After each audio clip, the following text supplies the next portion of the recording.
Boa noite, meus queridos, minhas queridas, vocês que estão nos ouvindo pela Rádio Luz FM 104,9, ou vocês que estão nos acompanhando pelo Facebook, de diversas, inclusive da nossa comunidade, ou está sendo retransmitido por outra página. Uma alegria ter você aqui conosco nessa noite em que celebramos mais um culto e queremos ter mais esse tempo de louvor, gratidão a Deus, sermos desafiados e instruídos pela sua palavra, e nos alegramos que você se junta a nós, mesmo que você não é membro dessa comunidade, mas tenha acompanhado os nossos cultos, tenha sido fortalecido e abençoado através dessa comunidade. Uma alegria poder estar juntos com vocês.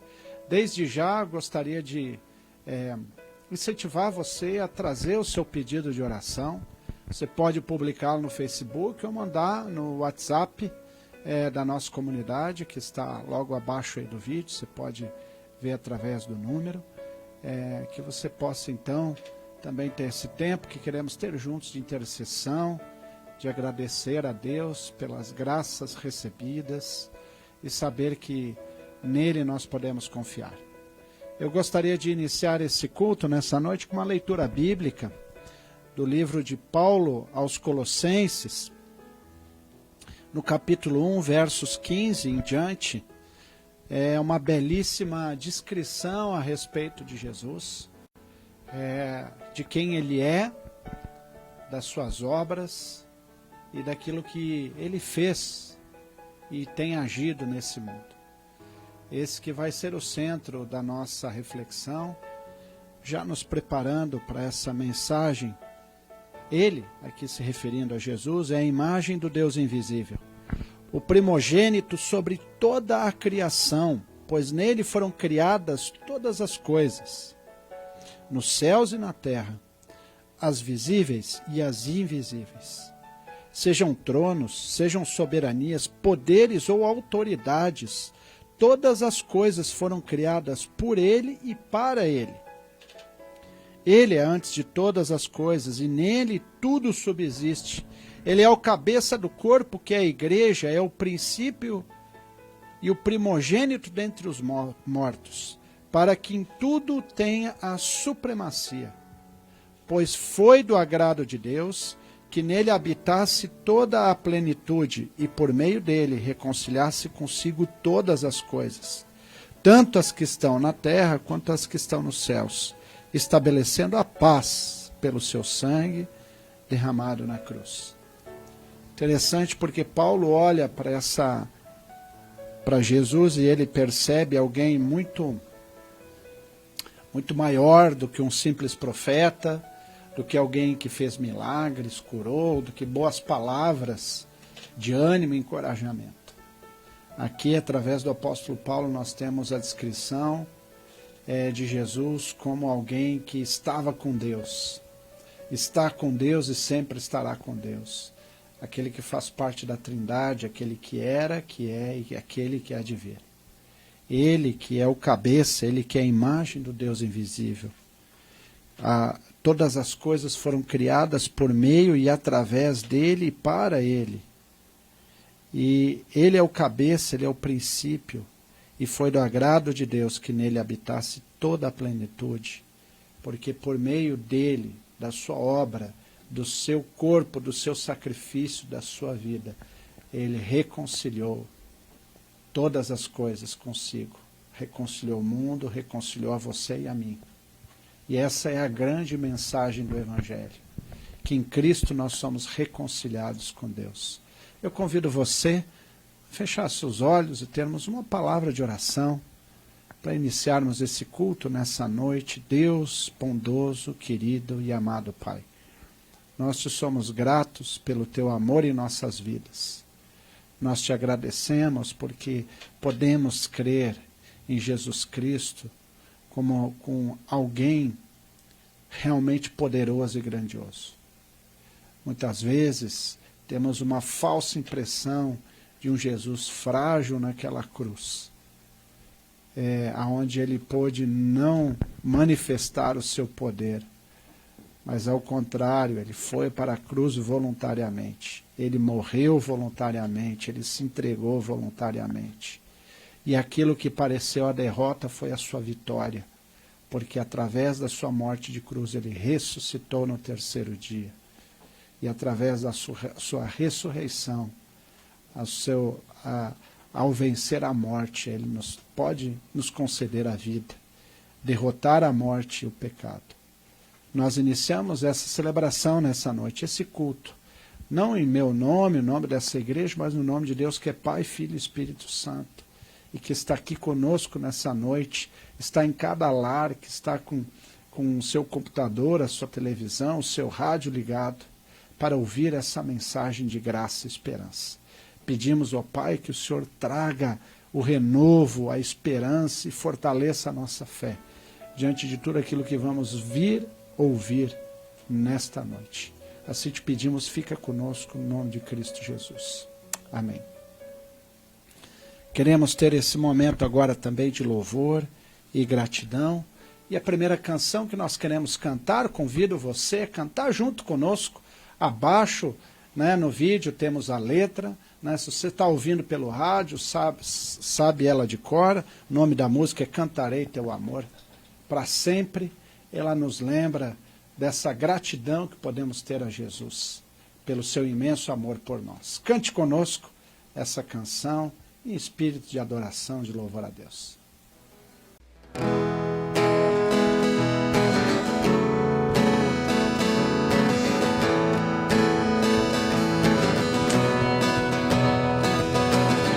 Dos montes corre para o mar, teu rio de amor por mim. Eu abrirei meu coração, deixando tua cura entrar. Me alegro por te pertencer, levantarei as minhas mãos. O teu amor me alcança e me faz louvar-te. Eu cantarei teu amor para sempre. Eu cantarei teu amor para sempre. Eu cantarei teu amor para sempre. Eu cantarei teu amor para sempre. Dos montes corre para o mar, teu rio de amor por mim. Eu abrirei meu coração, deixando tua cura entrar.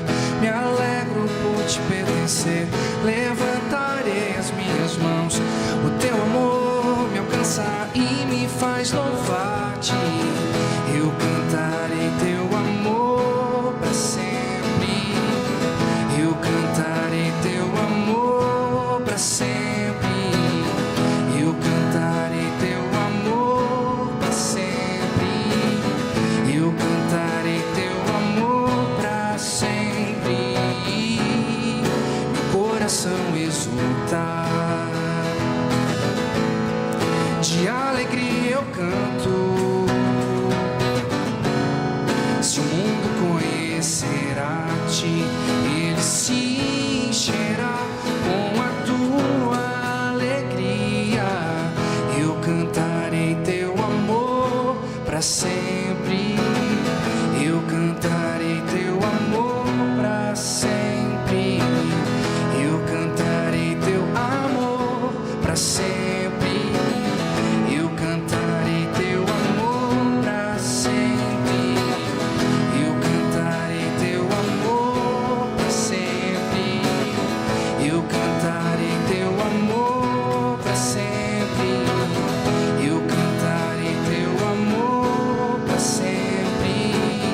Eu cantarei teu amor para sempre.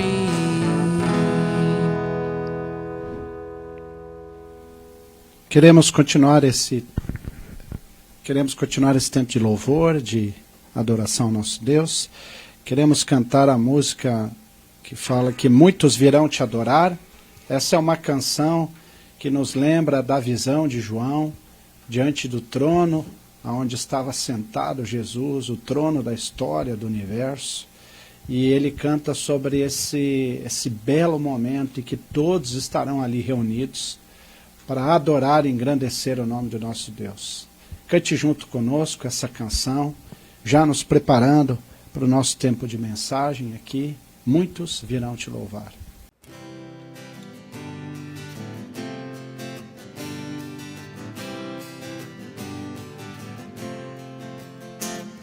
De todas as tribos, povos e raças, muitos virão te louvar. De tantas culturas, línguas e nações, no tempo e no espaço, virão te adorar. Bendito seja sempre o Cordeiro, Filho de Deus, raiz de Davi. Bendito seja o seu santo nome, Cristo Jesus, presente aqui. Reunidos, comprados, grande multidão, muitos virão te louvar. Povo escolhido, teu reino e nação, no tempo e no espaço, virão te adorar. Bendito seja sempre o Cordeiro, Filho de Deus, raiz de Davi. Bendito seja o seu santo nome, Cristo Jesus, presente aqui. E a nós só nos cabe tudo dedicar, oferta suave ao Senhor. Dons e talentos queremos consagrar, e a vida no teu altar, pra teu louvor. Bendito seja sempre o Cordeiro, Filho de Deus, raiz de Davi. Bendito seja o seu santo nome, Cristo Jesus, presente aqui.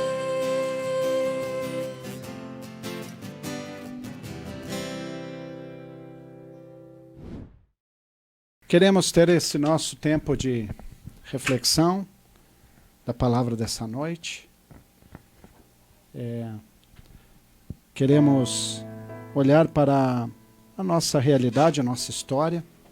E eu queria convidar você para refletir conosco sobre esse tempo em que estamos vivendo. Nós estamos com uma pequena falha técnica aqui, estamos tentando recompor o nosso vídeo, câmera, mas você pode nos ouvir. Eu queria convidar você a nos ouvir nesse momento, mesmo que você não me veja, que você possa escutar a palavra de Deus. Medos, incertezas, angústias, um certo cinismo, um descrédito, são palavras cada vez mais presentes no nosso dia a dia. Quantas incertezas o futuro nos traz. Hoje nós estamos rodeados de poderes que nos atormentam e nos paralisam. Estamos vivendo esse tempo de crise ética, crise moral, crise financeira, as muitas confusões com os nossos meios de comunicação, as notícias falsas, a tecnologia que está aí sendo mal usada para espalhar o mal, o armamento de pessoas e nações que cada vez mais têm agido com violência, o racismo que cada vez, sempre de novo, volta a assolar a humanidade, movimentos fundamentalistas, autoritários, e claro, como poderíamos esquecer desse vírus, que é invisível aos nossos olhos, mas capaz de ser tão mortal e paralisar o mundo. Os poderes e sistemas que cada vez mais separam os ricos dos pobres, no mundo da tecnologia, cada vez mais pessoas deprimidas e solitárias, abuso de toda sorte, abuso físico, emocional, psicológico. Sem dúvida nenhuma, hoje vivemos num cenário de desesperança e olhamos para frente e nos perguntamos, será que pode melhorar? Será que pode piorar? E esse, meus queridos, é mais ou menos o cenário da igreja do primeiro século, quando o livro de Apocalipse foi escrito. Roma era um grande império que cada vez mais crescia, estabelecia o seu poder, usava da sua força e da sua violência para se impor diante das outras nações. As pequenas igrejas frágeis da Palestina, da Ásia Menor, igrejas recém-plantadas, com poucos anos de vida, cada vez menores e com mais medo de enfrentar os perigos que estavam à sua volta. E é nesse contexto que os apóstolos, a maioria deles mortos, exceto um, João. E João, então, ele está numa prisão de segurança máxima na ilha de Patmos, uma ilha que hoje é onde se situa a Grécia. E ele está lá exilado e preso, um preso político, por assim dizer, porque ele anunciava e dizia que Jesus era o Senhor e que ele havia ressuscitado dos mortos. Ele era o Senhor da história e ele passava então e fortalecia as igrejas com a sua palavra, com aquilo que ele tinha aprendido do próprio Senhor Jesus, e agora ele não podia mais, ele estava preso. E é nesse contexto de ele estar exilado, querendo estar reunido com as suas comunidades e não podia. Talvez uma experiência, talvez um pouco parecido com o que nós temos vivido, de queremos estar juntos, mas não podemos. E essa sensação de estar sozinho e solitário. E é diante desse contexto que ele tem um encontro com Jesus Cristo. Ele recebe uma palavra de Jesus Cristo. Ele recebe uma visão. E é sobre essa visão que nós queremos nos debruçar. Nas próximas semanas, queremos estudar alguns textos e algumas verdades a respeito do livro de Apocalipse. Apocalipse, que significa revelação. Apocalipse, ela evoca em nós vários sentimentos. Certamente é um livro da Bíblia que mais coisas estranhas, mais besteiras têm sido dito e mais delírio tem trazido na mente das pessoas. Talvez muito seja pela sua maneira, pela figura, pelas criaturas e pelas cenas que aparecem nesse livro. Apocalipse, que muitas vezes é compreendido como sinônimo de final do mundo, mas Apocalipse há sim muito mais confiança do que desconfiança, há muito mais esperança do que medo, há muito mais certezas do que dúvida, há muito mais vitórias do que derrotas. Portanto, nós precisamos olhar para esse livro como um livro que fala a respeito de algo maravilhoso da parte de Deus para a sua igreja. Apocalipse, que significa revelação, ela não é uma revelação do fim do mundo ou de como todas as coisas vão acabar, mas é a revelação do próprio Jesus Cristo. Apocalipse capítulo 1, verso 1 já fala isso, quando ele diz: revelação de Jesus Cristo que Deus deu para mostrar aos seus servos o que em breve há de acontecer. Ou seja, essa palavra revelação de Jesus Cristo, ela tem dois sentidos aqui. A primeira é a revelação de Jesus, que é ele que se revela, e a segunda é a revelação de Jesus, porque ele se revela a respeito dele mesmo. Portanto, o centro do livro de Apocalipse é falar a respeito de quem é Jesus, daquilo que ele fez, daquilo que ele está fazendo e daquilo que ele fará. Alguns estudiosos, inclusive, chamam ele do quinto evangelho. O livro, sim, ele fala sobre finais dos tempos, Mas finais dos tempos é diferente do que o fim do mundo. Fim dos tempos não é um período cronológico, como sendo um ponto final na história, mas como um momento, um período da história pelo qual as coisas vão convergindo. E quando a gente fala que as coisas estão no final do tempo, ela emite uma certa urgência daquilo que nós deveríamos nos ater e gastar mais tempo e prestar mais atenção. Apocalipse nos lembra mais uma vez que nós não estamos aqui nesse mundo a passeio. Deus nos concedeu uma tarefa e uma missão, a você e a mim, e Ele espera que a gente haja de uma maneira intencional, de que a gente use a nossa vida a favor do seu reino e a sua justiça. Como nós podemos entender então esse livro de Apocalipse? Bem, João está preso numa ilha onde é uma prisão de segurança máxima.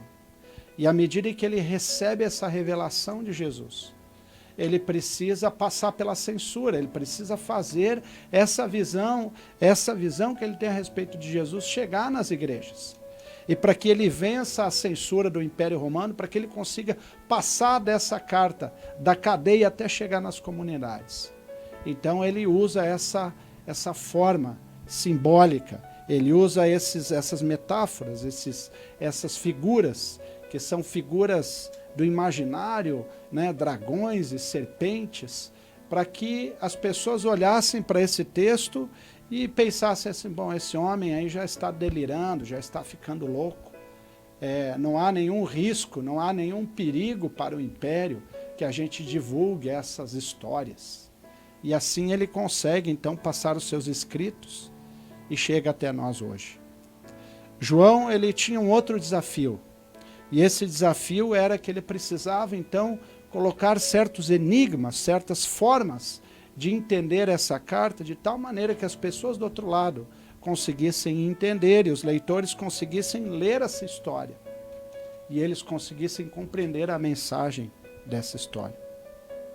Então o Apocalipse ele traz um jeito de escrever, um novo jeito literário que também é usado por alguns profetas, como Daniel, como Ezequiel e alguns outros. Mas da onde João tiraria esses códigos, essas figuras, essas ilustrações que seriam compreendidas por quem lesse esse texto? Ele tira da própria Bíblia, especialmente do Antigo Testamento. Apocalipse é uma sucessão de recortes do Antigo Testamento, que os leitores conheciam muito bem.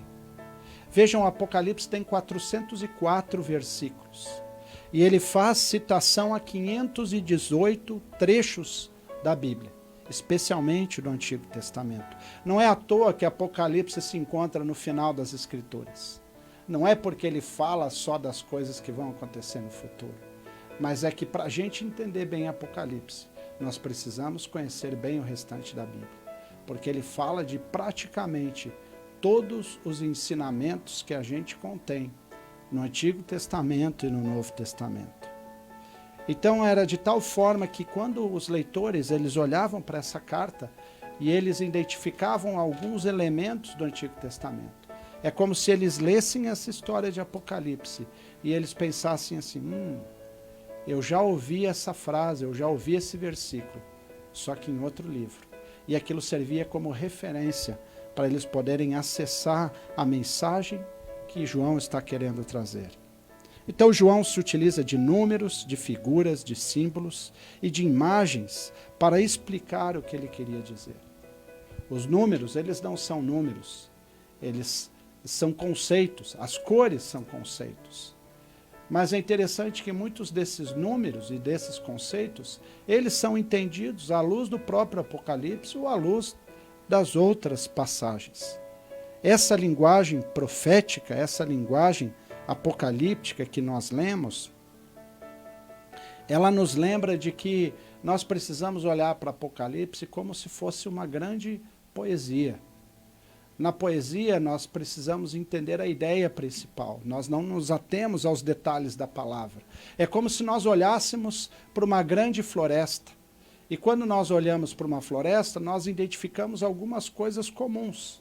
Árvores maiores, menores, mais verdes, com mais galhos, com frutos. Mas a ideia de Apocalipse não é que a gente entenda e compreenda cada árvore com cada folha e cada significado.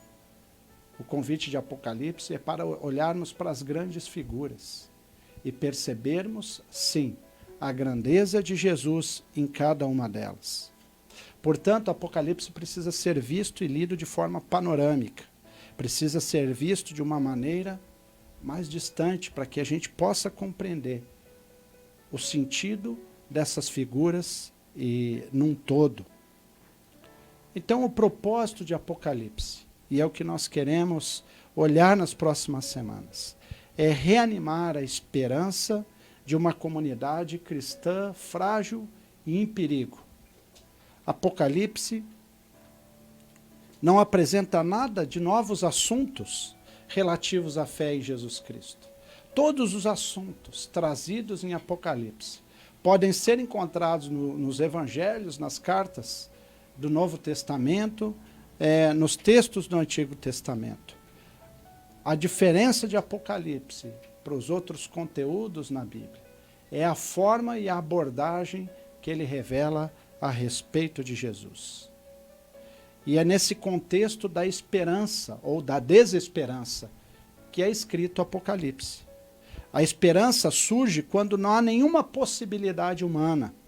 A esperança surge quando nós não tiramos força de não outro lugar e não conseguimos tirar forças de nós mesmos e nem da situação que nós estamos vivendo.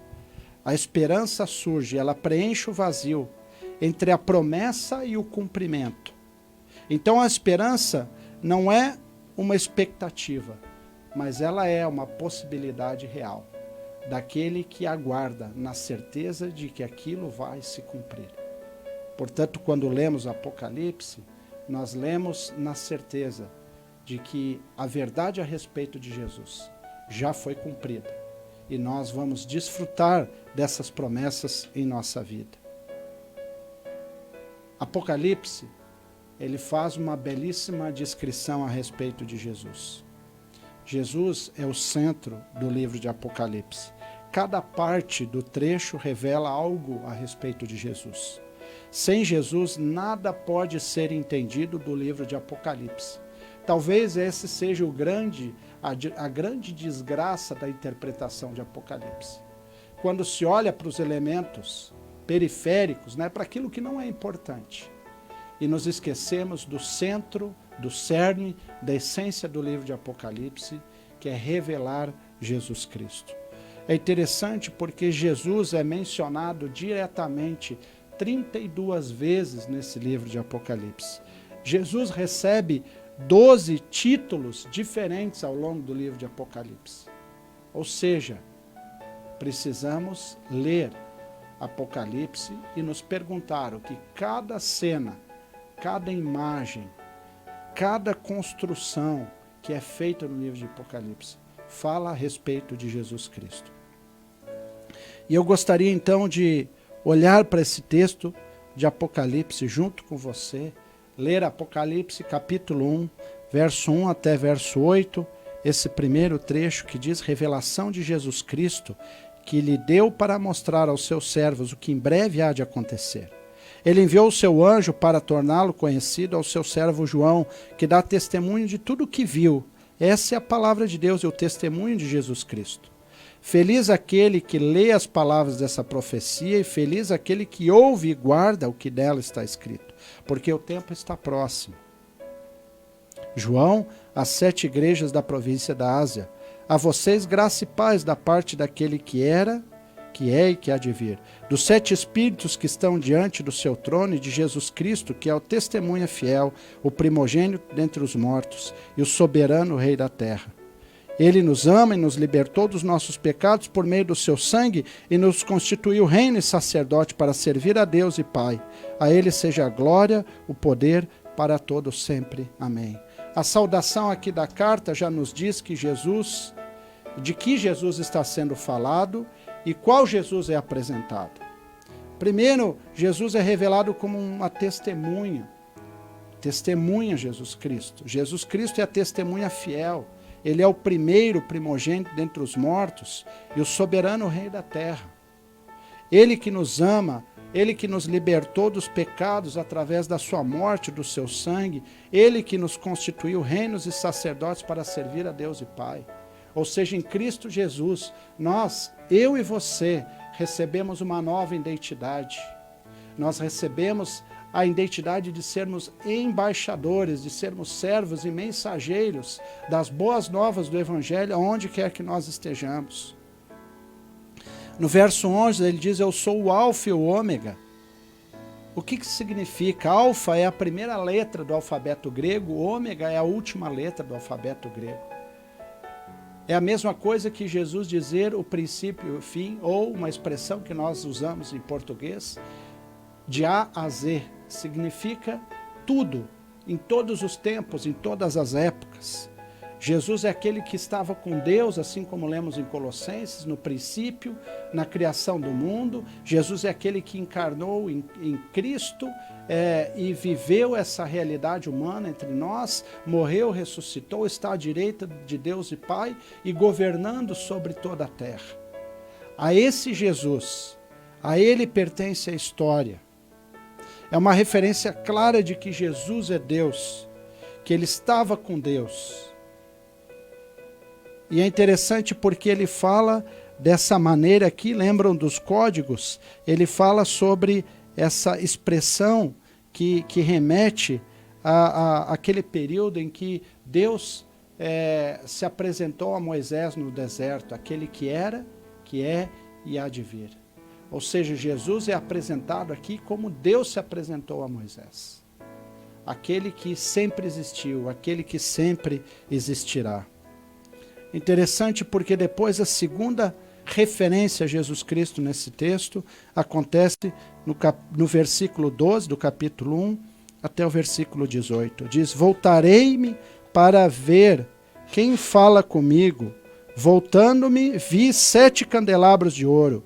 Então os candelabros, além de semelhantes ao Filho do Homem, com uma veste que chegava aos seus pés, e um cinturão de ouro ao redor do peito. Sua cabeça e seus cabelos eram brancos como a lã, tão brancos quanto a neve, os seus olhos eram como chamas de fogo, seus pés eram como bronzes numa fornalha ardente, e a sua voz como o som de muitas águas. Tinha em sua mão direita 7 estrelas, e de sua boca saiu uma espada afiada de 2 gumes, e a sua face era como um sol, quando brilhava em todo o seu fulgor. Quando o vi, caí aos seus pés, e como morto. Então ele colocou a sua mão direita sobre mim. É interessante que essa mais uma figura utilizada aqui a respeito de Jesus, que ele é chamado Filho do Homem, que é uma relação direta a uma profecia de Daniel, que fala lá no capítulo 7 de Daniel, que diz o seguinte, essa descrição de Daniel a respeito de Jesus. Ele recebeu autoridade, glória e reino. Todos os poderes, nações e homens de todas as línguas o adoraram. Seu domínio é um domínio eterno que jamais acabará, e o seu reino jamais será destruído. Filho do Homem é um título utilizado pelo próprio Jesus, que representa esse futuro glorioso do domínio e da redenção de Cristo, do estabelecimento do seu reino, através da sua morte e ressurreição. Um reino de paz e justiça, que não haveria mais fim. Essa é a descrição, e depois ele começa a descrever a roupa de Jesus. E ele fala que era uma túnica e que ela tinha um cinto. E é uma descrição exata do que está lá em Êxodo, capítulo 29, que fala da roupa do sacerdote. Jesus aqui é apresentado como um sacerdote, a função, e a roupa muitas vezes nos indica a função, não é assim? Quando nós vimos alguém de jaleco branco, identificamos ele como um médico. Quando vimos a roupa de um policial militar, já esperamos dele uma certa conduta em relação à farda que ele veste. Quando vemos um oficial, então nós relacionamos a roupa com aquilo que ele representa, e aqui Jesus tem essa função de sacerdote, aquele que liga Deus ao seu povo e o seu povo a Deus, aquele que é o elo, aquele que é o intermediário entre Deus e o povo, Depois fala sobre os cabelos e os olhos, que é a aparência dele. Não é assim? A primeira coisa que nós vemos quando nós olhamos para uma pessoa é perceber os seus cabelos e os seus olhos. E aqui fala que era branco, era puro. Assim é Jesus, sem pecados. E através dessa vida dele sem pecados e da sua morte sem pecado, ele nos considerou puro. Branco significa, né, essa ideia da pureza, daquilo que é limpo. E puro, assim nós estamos diante de Deus. Porque com a sua morte e ressurreição, ele nos deu a possibilidade de que os nossos pecados foram perdoados. Assim como o fogo representa algo que purifica, assim o sangue de Cristo nos purificou e nos tornou próximos de Deus novamente. Fala sobre os pés. Os pés é aquilo que representa a nossa estabilidade, onde nós estamos, né, ancorados, é aquilo que nós estamos, é onde está a nossa, o nosso apoio. E aqui está dizendo que Jesus tem os pés de bronze. Bronze, naquela época, era o metal mais nobre da época, porque ele tinha a força e a dureza do ferro, mas ele tinha a durabilidade do cobre, porque o cobre não enferrujava. Ou seja, era o metal mais nobre que existia. Então aqui está dizendo que Jesus, a durabilidade, a persistência, a permanência desse reino, era uma permanência eterna, que seria capaz de durar para sempre. Fala da voz de muitas águas. E quem já teve essa experiência de estar diante de um grande volume de água, seja numa cachoeira, seja numa queda de água, ou seja num rio que está muito cheio, aquela voz contínua, aquele som da água, traz para nós essa ideia da grandeza dessa manifestação da natureza. Dá essa ideia de força, de poder da água. E aqui também é usada essa figura para falar daquilo que Jesus nos anuncia, daquilo que Jesus fala. E fala que ele tinha na sua mão 7 estrelas. O número 7 é um número muito conhecido nas Escrituras como o número da perfeição. 4 é o número relacionado à criação, a nós, seres humanos, a criação de Deus, né? Os 4 pontos cardeais, né? As 4 estações do ano, as 4 fases da lua. Então há muitas referências na natureza ao número 4 como a criação de Deus. E o número 3 é um número referido a Deus, a Trindade, Pai, Filho e Espírito Santo. Então 7 é esse número da soma do 4 com 3, que é o número da perfeição. E aqui fala que ele tinha nas suas mãos 7 estrelas. Na época em que esse texto foi escrito, se compreendia e se conhecia 7 planetas conhecidos no nosso sistema solar. E se cria naquela época que o alinhamento desses planetas, junto com o Sol e com a Lua, eles dariam um destino daquilo que poderia ser feito. E muitas coisas, o astrólogo aqui era uma profissão muito reconhecida. Guerras eram determinadas a partir do realinhamento dos planetas. Planos econômicos, políticas de Estado eram determinados a partir desse rearranjo do zodíaco. E aqui essa figura deixa clara de que os planetas estão na mão de Deus, ou seja, não é os planetas que governam a nossa vida, mas é Deus que governa o planeta, o universo e o cosmos. O poder de todo o universo está nas mãos desse Jesus Cristo que é apresentado aqui. Interessante que da sua boca sai uma espada afiada, que é um texto direto que fala de Hebreus capítulo 4, que fala que a palavra de Deus é mais afiada do que uma espada de 2 gumes, que penetra ao ponto de dividir alma e espírito. Espada aqui é um símbolo de poder, quando Jesus fala que algo vai acontecer. Assim é descrito no início de Gênesis: e disse Deus, e houve, a palavra que transforma. Assim como é descrito Jesus no capítulo 1 de João, e o verbo, a palavra, se fez carne. A palavra de Deus, ela gera vida, ela gera movimento, ela gera ação. E essa palavra é a palavra que sai da boca desse homem. E a sua face era como de uma luz. Interessante porque João, no seu 1º capítulo, ele também fala que A luz brilha nas trevas e as trevas não puderam derrotar. Mesmo que vivemos num mundo de escuridão, num mundo onde muitas vezes parece não haver saída, Cristo é aquele que ilumina os nossos caminhos e nos dá direção para a nossa jornada. Meus queridos irmãos, eu queria chegar ao fim da nossa reflexão desse primeiro texto de Apocalipse. E a grande mensagem desse primeiro capítulo de Apocalipse é a pergunta: em que Jesus eu creio e confio? Em que Jesus você crê e confia?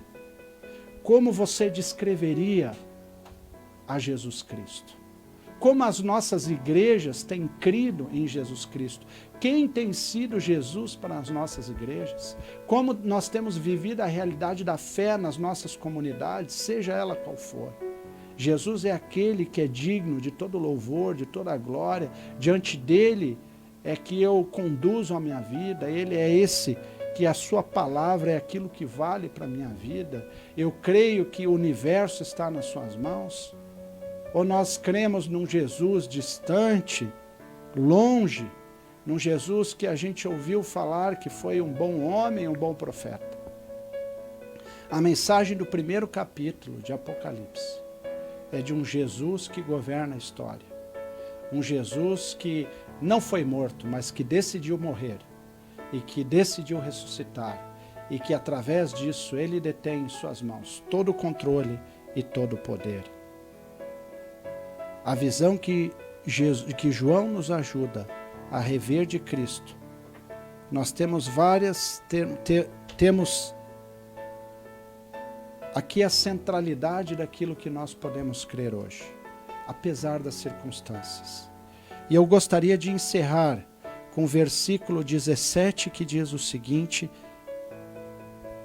então ele colocou a sua mão direita sobre mim e disse: não tenha medo, não tenha medo. Eu sou o primeiro e o último, sou aquele que vive, estive morto, mas agora estou vivo para todo sempre, e tenho as chaves da morte e do inferno. Diante desse cenário de desesperança, diante do desânimo que assola a nossa vida, diante de más notícias que você tem recebido, eu quero te dizer e repetir esta palavra de Jesus para a tua vida: não tenha medo, não tenha medo. Apesar desse ser grandioso que é descrito aqui, ele toca em João e diz: não tenha medo. A grandeza de Deus não deveria nos causar medo, mas a grandeza de Deus, ela nos acolhe, ela nos carrega e ela nos sustenta. Não tenha medo, porque a última palavra é a palavra de Jesus. Não tenha medo, porque a última notícia é de que Jesus está vivo e governa o seu universo. Eu não sei o que você está vivendo, não sei o que você está passando, mas eu queria te convidar a confiar nesse Jesus de Apocalipse, nesse Jesus descrito como aquele que veio e aquele que ainda está presente. O nosso mundo não está entregue à sua própria sorte. Há um governo. Há quem sustenta esse universo, a saber, Jesus de Nazaré, aquele que foi morto e ressuscitou. Queria convidar você a orar comigo. Senhor nosso Deus e Pai, te agradecemos pelo teu amor e pela tua graça, te agradecemos por esse livro, e que ao lermos e nos debruçarmos por esse tempo no livro de Apocalipse, possamos ser fortalecidos pela fé de um Jesus grandioso e majestoso, de um Jesus que tem poder sobre a vida e a morte, e que ele nos diz: não tenha medo. Nos ajude a confiarmos em ti, mesmo com um cenário de desesperança. Ajude a aquecer e esquentar a nossa fé e nosso coração, para que a gente viva confiante em ti. É isso que te pedimos, no nome de Jesus. Amém. Queria convidar você a cantar essa canção que nos lembra também de trechos do livro de Apocalipse, nos preparando para o nosso tempo de oração. e de intercessão. Cante conosco, aí está a letra. Se você ainda não mandou o seu motivo de oração, talvez você está nos escutando pela rádio e não consegue ter acesso ao número do nosso WhatsApp. Então, quero dizer aqui, é 999 22 5841. 999 22 5841. Mande o seu pedido de oração, que nós teremos um tempo de intercessão logo após essa canção. Cante conosco.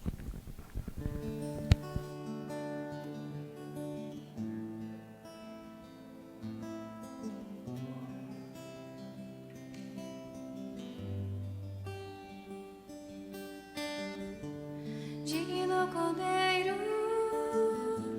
que foi morto, santo, santo ele é. Um novo cântico ao que se assenta sob o trono do céu.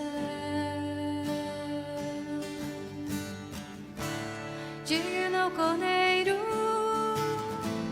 que foi morto, santo, santo ele é. Um novo cântico ao que se assenta sobre o trono do céu. Santo, santo, santo, Deus Todo-Poderoso, que era e é e há de vir. Com a criação eu canto louvores ao Rei dos Reis. És tudo para mim e eu te adorarei.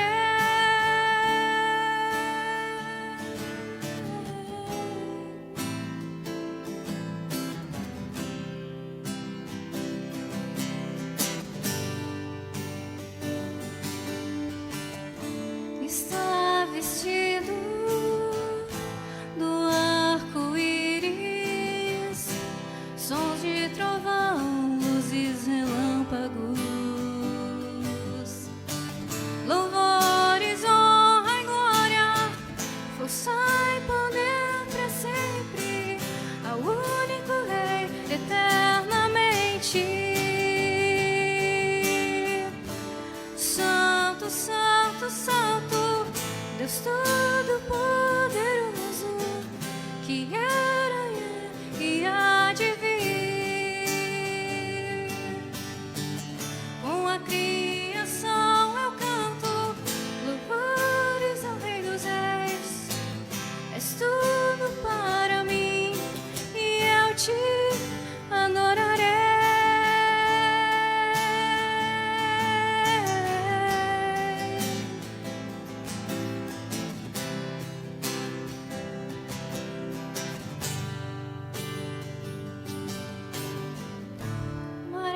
Maravilhado, extasiado, eu fico ao ouvir teu nome. Jesus, teu nome é força, é fôlego de vida, misteriosa água viva.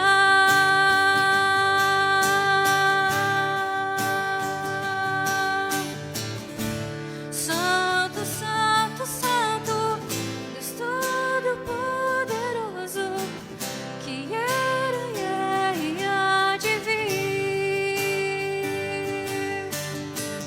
Com a criação eu canto louvores ao Rei dos Reis.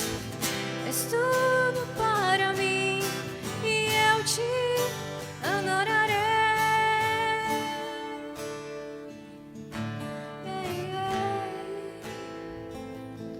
Jesus.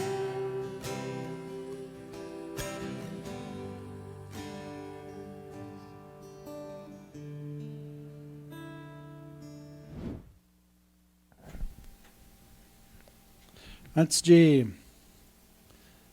termos nosso tempo de intercessão, queria agradecer, né, a equipe aí que tem trabalhado fortemente para que esse culto aconteça. Pedir desculpa para você, né, que estava nos assistindo aí pelo Face. Mas é isso, né? Quem ao vivo tem essas coisas. Mas graças aí ao Jareto conseguimos resolver tudo rapidinho. Obrigado aí pela equipe da Rádio Luz que tem trabalhado aí conosco. Agradecer também ao pessoal do Erval Vídeo que tem produzido os nossos vídeos e a toda a equipe da comunidade que tem se empenhado aí para realizar esses cultos. Lembrando que agora os cultos nós realizamos eles em 2 momentos. Nós temos de manhã o culto gravado com o missionário Alexandre, meu colega, e à noite comigo, culto ao vivo aqui pelo Facebook, pela rádio. Os 2 cultos você pode encontrar nas nossas redes de comunicação aí, no YouTube, né? Também no Facebook, para compartilhar. Compartilhe se você gostou dessa mensagem, de outros, compartilhe com seus amigos, para que mais pessoas possam ser abençoadas também. Também lembrando que agora nós temos disponível aí uma conta no nosso Face. Se você tem sido abençoado aí, também quer ajudar a manter esse programa ao vivo e os nossos trabalhos, fique à vontade, né, para contribuir, sim, com a alegria do seu coração. Então, falando em contribuição, lembrar os membros da nossa comunidade que procurem os seus presbitérios, né, para saber como cada comunidade tem se organizado para recolher os seus dízimos, suas ofertas, que é tão importante para a manutenção dos nossos trabalhos. Lembrando que a partir de amanhã também inicia um novo plano de leitura bíblica, né? Junto com o plano de leitura bíblica semanal, a gente disponibiliza 3 devocionais às terças e quintas e sábados, refletindo sobre aquela leitura bíblica do dia, né? Terminamos aí sobre as promessas de Deus, vamos iniciar outra comigo aí essa semana. Então, fique conosco aí, né? Estão sendo disponibilizados também no Facebook, às 6 horas da manhã nesses dias. Você pode acessar e encontrar lá também esse material. Lembrando que a secretaria da nossa paróquia tem funcionado, né, segundas, quartas e terças, das 13 horas até as 19. Lá você pode, então, encontrar informações, conversar com a Verônica, fazer as coisas pertinentes ao trabalho da nossa comunidade. Lembrando que decidimos ainda que ficaremos nos cultos online, pelo menos até o final de junho. Não teremos cultos presenciais, essa é a determinação do nosso sino, da nossa igreja e também da nossa paróquia, que entendemos que a hora agora é de não nos encontrarmos presencialmente, mas ficarmos aqui conectados e unidos através de maneiras virtuais. Vamos então, meus queridos, ter esse tempo de leitura e assim nos despedirmos nesse tempo de culto, agradecer a presença de cada um que está aí pacientemente nos assistindo, participando desse tempo aqui de louvor e gratidão a Deus. Vamos orar, querido e bondoso Deus e Pai, nós te agradecemos mais uma vez pelo teu amor em nossas vidas. Oramos pelas pessoas que têm nos assistido, participado do culto, seja pela rádio, pelo Face, e aonde essa mensagem tem chegado. Pedimos as tuas ricas bênçãos sobre a família de cada um.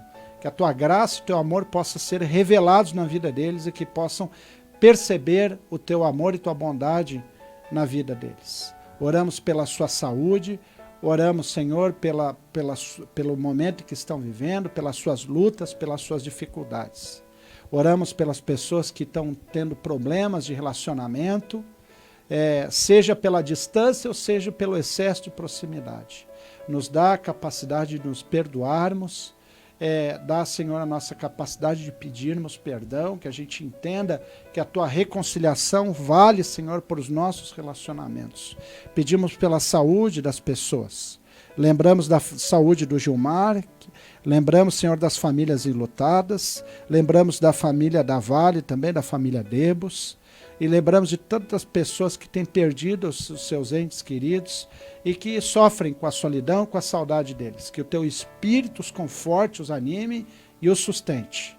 Lembramos, Senhor, do nosso país, da crise que estamos vivendo, dê, Senhor, sensibilidade aos governantes, que eles possam agir, Senhor, com sabedoria e que eles possam, Senhor, legislar e reger o nosso país em favor de todo o nosso povo, mas especialmente daqueles que mais precisam.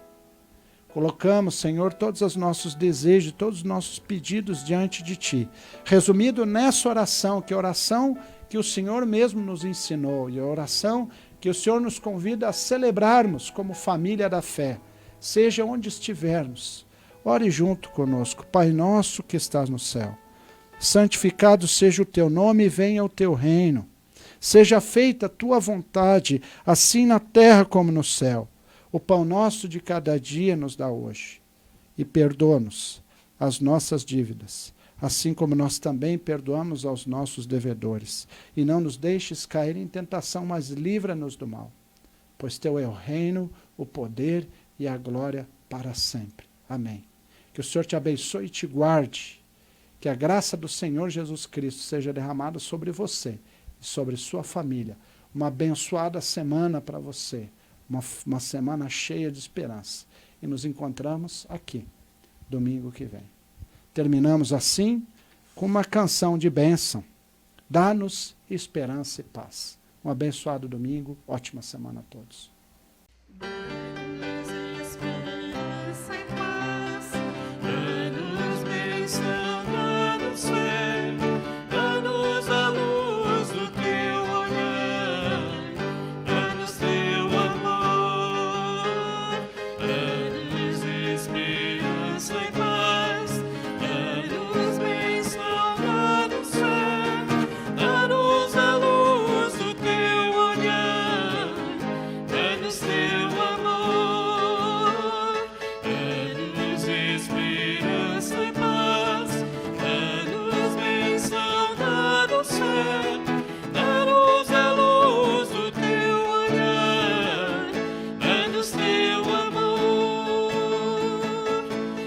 Stay